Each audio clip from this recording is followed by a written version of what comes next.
Morris Butterfield Jr. the Foist here.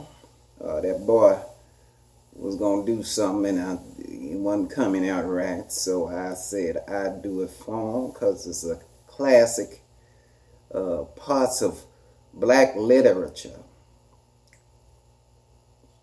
Today is The Creation by James Weldon Johnson, who is a literary giant, educator, lawyer, starter of the civil rights, a part of the start of the civil rights movement. He's also the author of Lift Every Voice and Sing, which is also known as the Black National Anthem. So I'm going to tell y'all about it.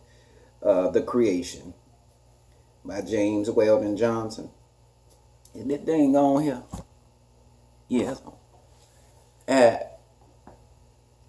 And God stepped out on space.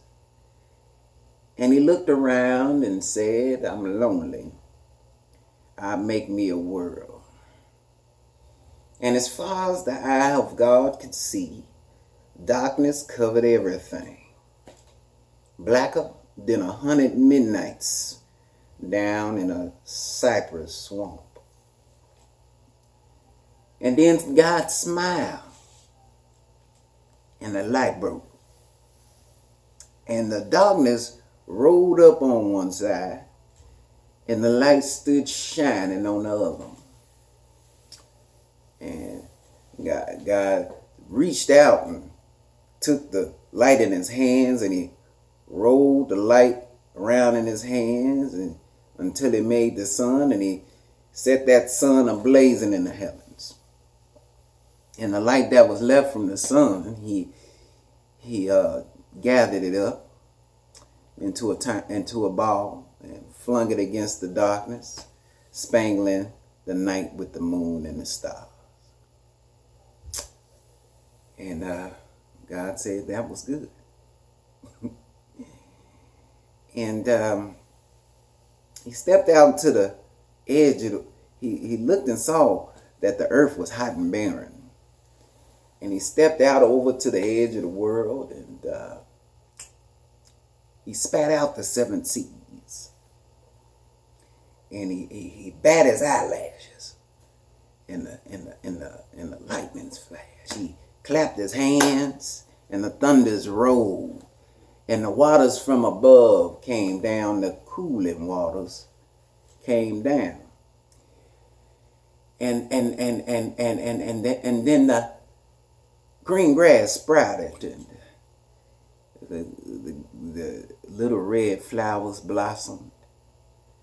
And the pine tree pointed his finger up high to the sky. And the oak tree spread out its arms wide. And the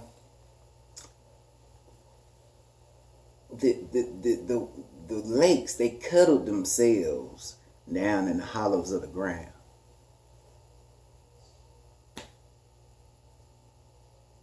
Oh, I forgot a part here. He had first walked around the world, and as he was walking around, his footsteps made hollows in the ground, and it bulged mountains up. And after it rained, and then the waters came down and filled the hollows of it.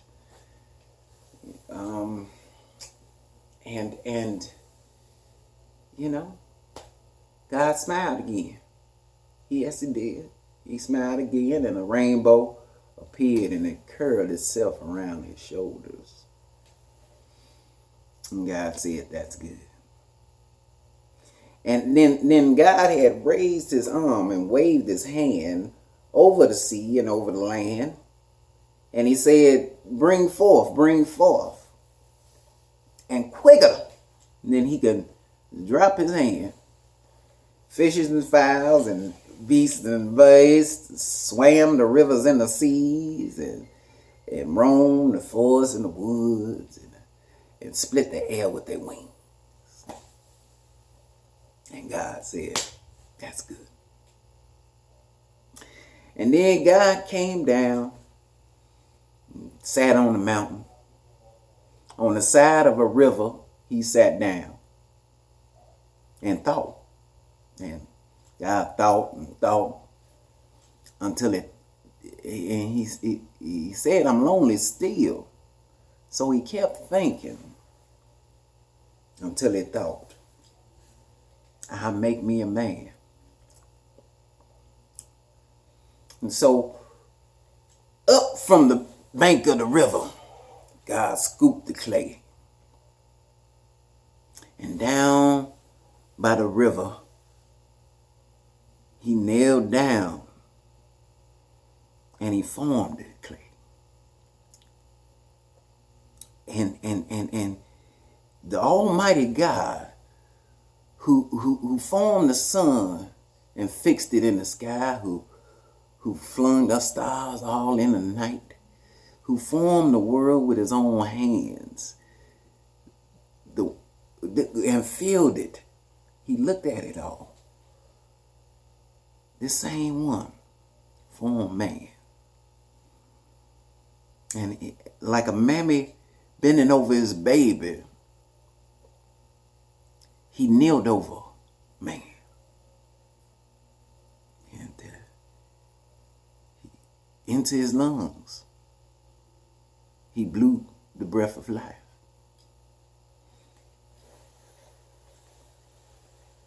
And he looked at that and he said, that was good.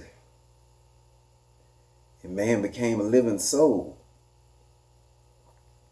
Amen. Amen. I'd like to thank you for sharing this work about James Weldon Johnson.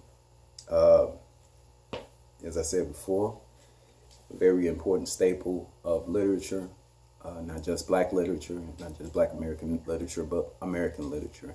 I would recommend that you check out James Weldon Johnson as a person, his creations, his life, his biography. He has a very great history, and this is a poem that I'm familiar with from a child, and he's just one of those figures that I definitely honor and respect,